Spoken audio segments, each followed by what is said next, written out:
चाहते हैं कि देश एक साथ मिलकर काम करे, हर धर्म के लोग, हर जात के लोग, हर प्रदेश के लोग मिलकर एक साथ आगे बढ़े। भारत जोड़ो यात्रा का बहुत जबरदस्त इंपैक्ट देश के पॉलिटिक्स पर पड़ा। लोगों ने हमसे कहा कि देखिए, आपने कन्याकुमारी से कश्मीर तो यात्रा कर दी, मगर नॉर्थ ईस्ट में, असम में, उड़ीसा में, बाकी प्रदेशों में आपने नहीं की। इसलिए हमने दूसरी यात्रा शुरू की है, भारत जोड़ो न्याय यात्रा, जो हमने मणिपुर से शुरू की, नागालैंड से निकली। अब हम असम में 8 दिन आपके साथ चलेंगे, आपकी जो समस्या है उनको समझेंगे और जनता के सामने, देश के सामने आपकी इश्यूज को हम रखेंगे। इसके बाद असम से अरुणाचल, अरुणाचल से बंगाल, यह यात्रा महाराष्ट्र तक जाएगी। तकरीबन 6000 किलोमीटर इस यात्रा का डिस्टेंस है। इसमें हमने न्याय शब्द जोड़ दिया,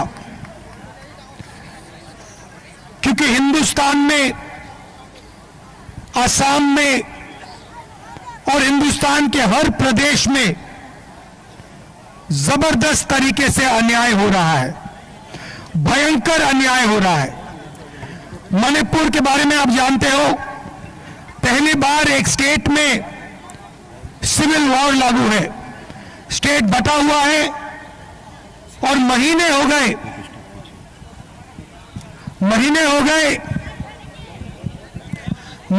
गए प्रधानमंत्री आज तक मणिपुर नहीं गए हैं। हिंसा को असम से बेहतर कोई नहीं समझता है। एक समय हुआ करता था जब आप लोग बाहर नहीं निकल सकते थे, हिंसा थी, नफरत फैली हुई थी, लोगों की हत्या हो रही थी। और याद रखिए कि कांग्रेस पार्टी खड़ी थी, कांग्रेस पार्टी ने हिंसा को खत्म किया और असम के लोगों को जोड़ा। और आज बीजेपी और आपके चीफ मिनिस्टर असम को बांटने का काम कर रहे हैं। आप जानते हो, मुझे कहने की जरूरत ही नहीं है कि शायद हिंदुस्तान का सबसे भ्रष्ट चीफ मिनिस्टर, सबसे करप्ट चीफ मिनिस्टर असम का चीफ मिनिस्टर है।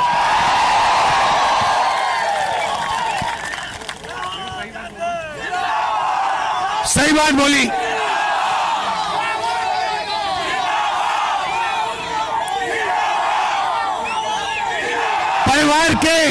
परिवार के सब मेंबर, चाहे बच्चे हो, वो स्वयं हो, उनकी बीवी हो, कोई ना कोई करप्शन में सबके सब लगे हुए हैं एक साथ। और वो सोचते हैं, देखिए, वो सोचते हैं कि पैसे से पूरी असम की जनता को खरीदा जा सकता है, क्योंकि उनको पैसे से खरीदा जा सकता है, इसलिए वो सोचते हैं कि पूरी असम की जनता को पैसे का खरीदा जा सकता है। असम की जनता पैसे से नहीं खरीदी जा सकती, कोई कीमत ही नहीं है। असम की जनता शंकर देव की जनता है। उन्होंने आपको रास्ता दिखाया है और आपने बाकी देश को रास्ता दिखाया है। देश के युवाओं के सामने सबसे बड़ा मुद्दा बेरोजगारी है। मैं अगर यहां पूछूं, सवाल पूछूं युवाओं से, यहां पे असम में इस मीटिंग में कितने युवा बेरोजगार हैं, हाथ उठा के दिखाओ, ये देख लो। जहां भी आप सवाल पूछोगे, हिंदुस्तान के किसी भी प्रदेश में पूछो, आपको बेरोजगारी ही बेरोजगारी दिखाई देगी। 2-3 उद्योगपतियों के लिए सरकार चलाई जाती है, चाहे एयरपोर्ट्स हो, पोर्ट्स हो, कृषि हो, इंफ्रास्ट्रक्चर हो। नरेंद्र मोदी ने सारा का सारा अदानी जी के हाथ कर दिया और यहां आपके चीफ मिनिस्टर सारा का सारा अपने हाथ कर रहे हैं।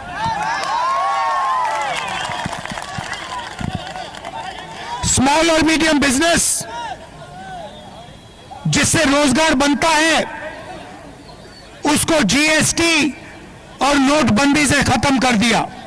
नतीजा है कि देश के सारे उद्योग एक के बाद एक बंद हो रहे हैं, पब्लिक सेक्टर खत्म हो रहा है और युवाओं को रोजगार नहीं मिल रहा है। ये युवाओं के खिलाफ अन्याय है। सबसे बड़ा अन्याय बेरोजगारी युवाओं के खिलाफ हो रहा है। ये हम देश के सामने रखना चाहते हैं। हिंदुस्तान बेरोजगारी के साथ कभी प्रगति नहीं कर सकता है।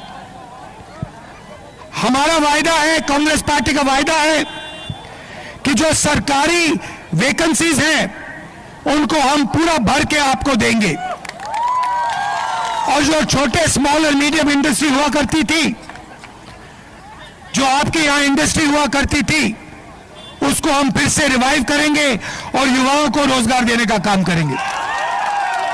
आपने अपनी पूरी शक्ति इस यात्रा को दी। हजारों लोग आज हमारे साथ चले, इसके लिए मैं आपको दिल से धन्यवाद करना चाहता हूं। नमस्कार, जय हिंद।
জাম না থাকিলেও বাক স্বাধীনতা বিচাৰিছো অধিকাৰ কোনো অভিযোগ নহয় সদায় ঘাম মাটিত পেলাই অপমান সহিও দুখীয়াৰ ঘৰ কিন্তু সচল নহয়